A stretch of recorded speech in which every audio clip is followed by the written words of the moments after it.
Amita Senit Herman, Hospital Sempertei. Mi comecei a trabalhar no hospital na riba de 5 de fevereiro na ano 2018. Passei luna largo, mi tomei tempo para ser conhecido com a VAC, com a afdeling e organização. Depois, na setembro de ano, eu comecei a opleiding de deskundige infectiepreventie.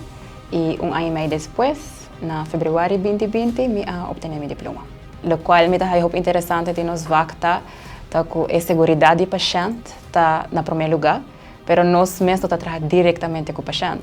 Nós estamos muito dependentes de nossos colegas que volgam a procedura, beleid e protocolo que nós escrevemos e nós temos que controlar também que nós volgamos isso aqui.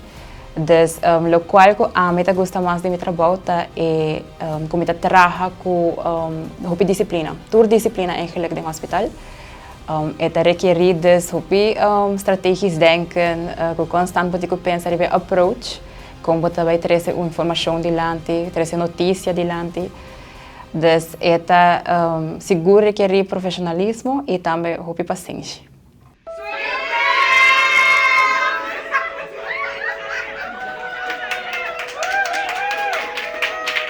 Nee, maar je bent medewerker vandaag geworden omdat je door heel veel collega's echt gewaardeerd wordt voor wat je doet voor onze patiënten eigenlijk. Ik ken je toen ik binnenkwam als het COVID-meisje. Die enorm elke dag bezig was met allerlei statistieken en natuurlijk weer opnieuw beleid bepalen waarvan we heel vaak niet wisten dat het morgen ging komen en dat er heel veel veranderingen werden opgelegd ook vanuit de overheid. Ja. Je hebt een heel goed team opgezet en heel nauw samengewerkt met onze verpleegkundige artsen zoals Bert. En die was voor ons echt een enorme steun en houvast eigenlijk in die tijd. Dus ik ben heel erg blij dat je nu medewerker van de maand bent geworden. Ik denk dat het een enorme waardering is op je carrière tot dusver. Hou dit vol en wees er voor ons van de Partij, waar wees er voor ons voor altijd. A razão para que a nominar Shenit para a luna de dezembro tá passou e tá super dedicada ao seu trabalho. A qualidade de trabalho que está entregada sumamente alto, isso é algo que toda a gente sabe.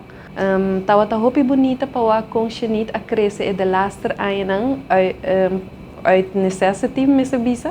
E agora aqui que está jonge leidinggevende, com team que também está crescendo. Me está super orgulhoso de DJ e também de team que ela cria rond DJ. Estava muito leuk. Estava muito surprise. Me estava muito contento e honrado também, eigenlijk. Realmente honrado. Passou, tu está fazendo trabalho com muito amor e dedicação. E título assim seguro está muito netjes. Dus het mostra também steun e a confiança que a organização tem em mim como pessoa. Dus seguramente estou muito contente com a surprise.